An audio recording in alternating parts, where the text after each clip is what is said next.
Well, hello there, folks. This is an extra. I wasn't back with you today, or it was the idea not to be back with you, but I've seen two more stories and I just thought I'd have to comment on both. I cannot just leave them. They're probably, to my mind and my way of thinking, they're as important as anything I've covered since I've been out here in Tenerife. It's still day. It's the proper day 7 today, is it? I think. Well, anyway, we're on the Thursday.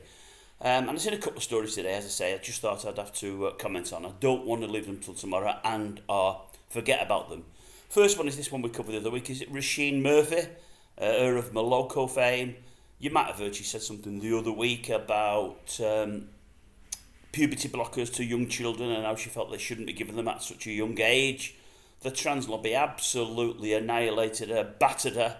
She got catcalled from absolutely everywhere. She took her post down and she apologised and said, I'm not... Is it a turf or whatever? I don't even know what a turf is. All these new terms, they baffle me. They do, honestly. Anyway, she apologised. Why she did, I don't know. I would never have apologised for saying something that probably 99% of the country agrees with. Why should you bring kiddies away from being kiddies at such a young age? Why should you consider anything to stop them growing up until they know themselves, 100% know themselves, what they want out of life? Anyway, it turns out, on the back of this, a record company hasn't been promoting the latest LP, and the BBC have banned about 9, 10, 11, 12 hours of programmes they had featuring her. I think it's on BBC Six Music, just banned her.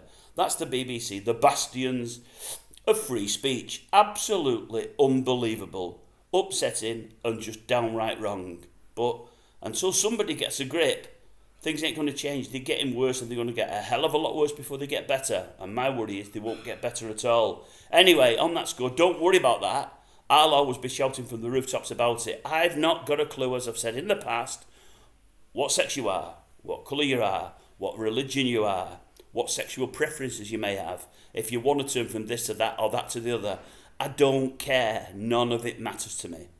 But when children are involved and you've got outside influences trying to tell them to do this and to do that, and often they don't know their own mind, it's crazy.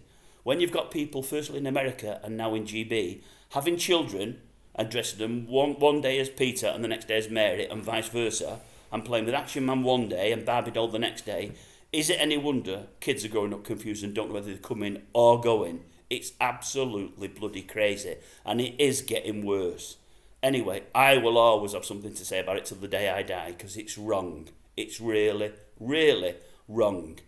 That's number one. Number two, a lot won't agree with me on this one, and I know they won't, and I know we're talking about somebody's health, but Kate Garraway, I seen her on the TV today. She's promoting a second book, a second tell-all book, on the back of Derek, who for 2 or 3 years now has been really, really bad after the awful side effects with COVID. And my sympathy goes out to him, firstly, and to her. It must be awful caring for somebody in that state and seeing somebody that you love, and no doubt she does love him, turning from being a normal, vibrant young man into what he has now become. It must be awful. But I see her today on the TV and I'm thinking, well, she's got a stint on GMB in the mornings, maybe not every day of the week, maybe a day, 2 days, 3 days a week. I think she's got a stint on the radio on a daily basis. She's on there absolutely all the time. And she's got other bits and pieces that she's involved in. And I'm thinking, you're a full-time carer, or helping your other full-time carers. How on earth have you got time to write 2 books? I mean, not one, but 2 books. Now, I do know she might have people helping her. I know that. I do know that her books might have been dictated and written by somebody else. But I'm still thinking, the normal man or woman in the street, if I'm looking after my wife for 3 or 4 years and she's in a really, really bad way and I'm a full-time carer, I've not got time to write a chapter. Never mind 2 books. All these people looking after those that need 24-hour help, they don't have time to write books. How on earth is she writing 2 books? It baffles me. I don't get it, folks. I really, really don't. And they're celebrating the fact that a second book's coming out, and I'm thinking we should be celebrating them folk that are looking after loved ones who don't have time to write books, who haven't got a minute of the day to themselves. Crazy. Crazy. That's my thoughts. I don't know what yours will be.